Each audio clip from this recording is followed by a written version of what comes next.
Okay, we want to get to the meat of this. Our purpose here, obviously, is to take EFT and apply it to serious diseases, people who have challenging issues. One of the most obvious things about this weekend is that the guy running it, namely me, is not a doctor. And not only, you need to know, not only am I not a doctor, I know zip, or even less about medical stuff. Okay, I really don't. I've never had a course in anatomy. If I were to have some discussion with an MD on medical terms, I would get lost in about 30 seconds on any subject. And I'm not being light about that. I really don't know much about it. And in a way, I don't know much about it on purpose for this purpose. And that's because we have a totally different approach that we're using. How many here are doctors, nurses, or from the medical profession? How many? Oh, look at that. Would you hold your hands up a little bit more?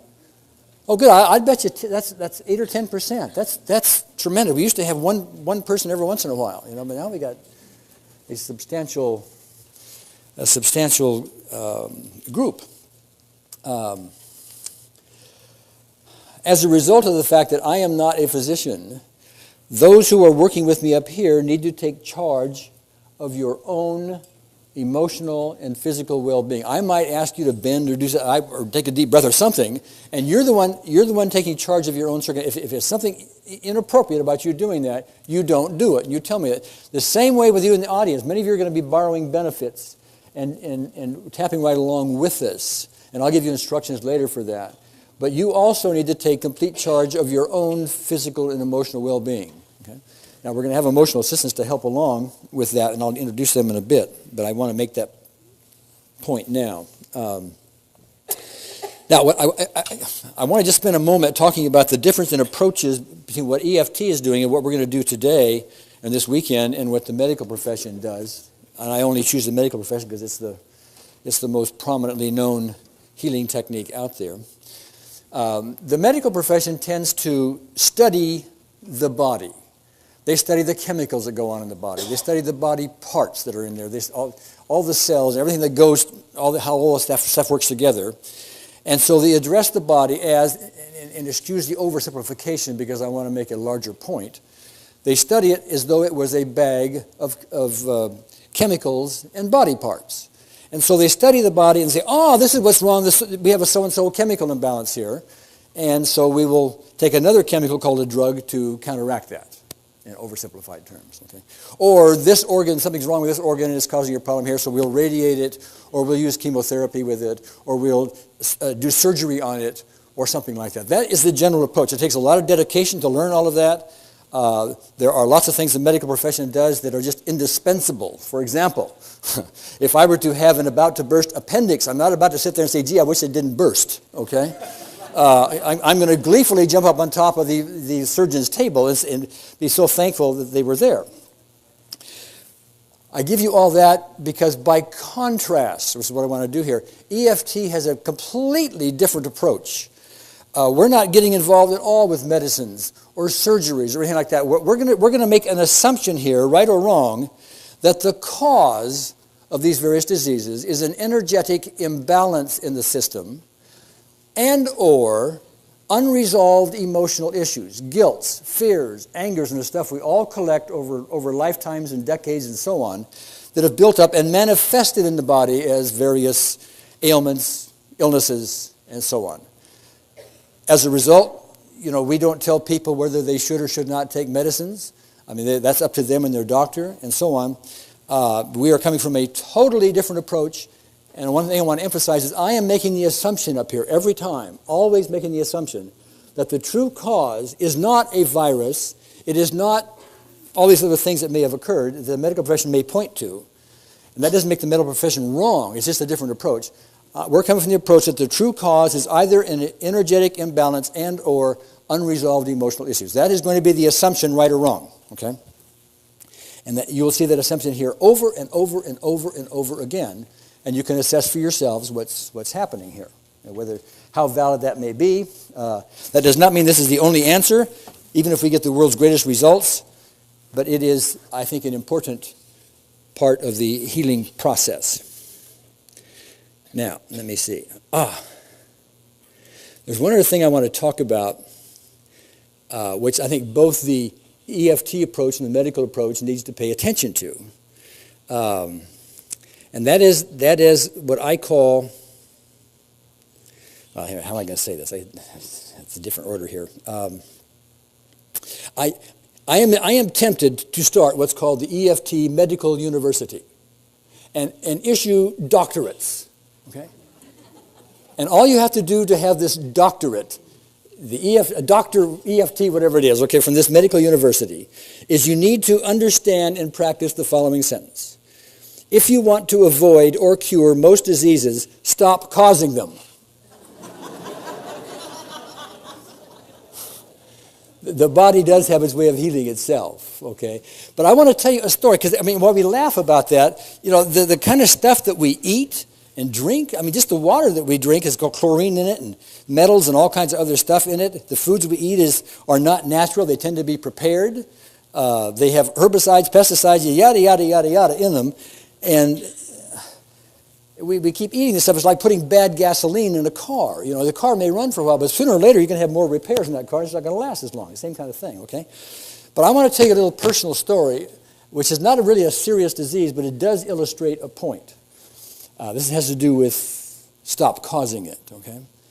3 or 4 years ago, I started noticing that I had to urinate more often. I had to pee. I had to go use the bathroom more than was normal. And I didn't think too much about it to begin with. Oh, it'll go away. But it just kept getting a little worse and kept getting a little worse and kept getting a little worse, And eventually it got to the point when it peaked where I was getting up at night. I would go to bed, and in the first 2 hours of going to bed, I'd get up a dozen times to pee. Okay? And then after that, I'd get up 5 or 6 times during the night to pee. And I'd be peeing 2 or 3 times each hour, maybe 4 times each hour during the day. And so I did the obvious thing. I had the prostate checked. It's fine. I had a PSA test, which is a blood test about the prostate, with 0.69, which is supposed to be excellent. Okay. I had ultrasound done. I saw the docs, and they checked the ultrasound, on the prostate and the kidney and all the bladder and everything else that goes with it. No problem. 0 problem. Okay. Nobody could find anything, and yet I was sitting there peeing all the time. Okay. So I did happen to notice that when I left my home and went on a workshop, like I'm doing here now, I'm away from home, the problem went away. Interesting, huh? It would go away. After maybe 24 to 48 hours, no problem. I come back home, 24 to 48 hours, problem. Here it is. So obviously, somehow, somewhere, I'm causing this problem. Something is going on. Now, one might say, well, you're not causing it, Gary, because you don't even know what it is. Well, I choose to say I'm causing it, whether I know what it is or not.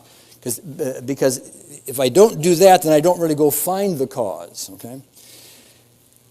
And so I did elimination diets, chicken only for a while, organic chicken only. Well, no, and then only carrots. And I did a whole bunch of stuff like that, and eliminated some stuff, and had single diets and all that, and it never made a difference.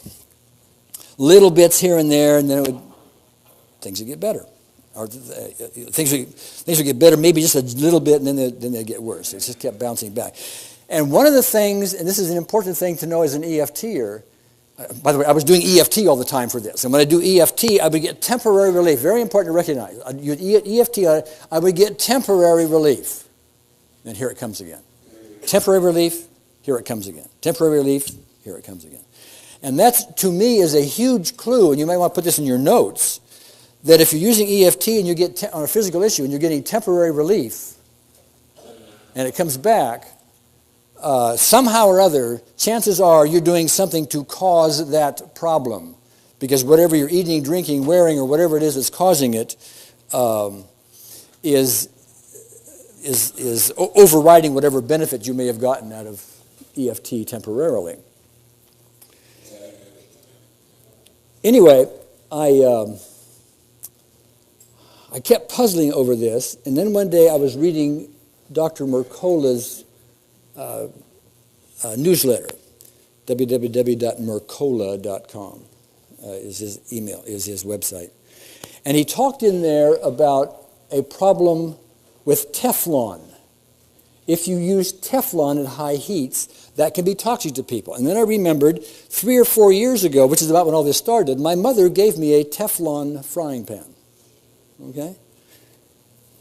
I never used it on high heat. It was always medium heat. But I threw the frying pan away. And the problem went away with it. Okay? Now, that's not a serious disease, etc. But I really want to make the point to that, because sometimes we'll be doing this tapping and we'll be getting temporary relief. And we can say, well, EFT's not working here. Well, it did work. You got temporary relief. You got something happened that doesn't ordinarily happen using it. But chances are something else is going on that's causing it. That's important to know. Not only for EFT, but for the medical profession, it's really important to know. So instead of using, other means, if you could just eliminate the cause, whatever it may be, it may take some detective work to find it. It could be as simple as that for some problems that are quite annoying. Anyway, let me go on here. As I do these sessions with folks, I have a little category here that says what to expect. I want to just kind of, if I can, dispel a myth for a moment, and that is this idea about 1-minute wonders. One of the nice little parts of EFT is we'll do EFT on like a headache,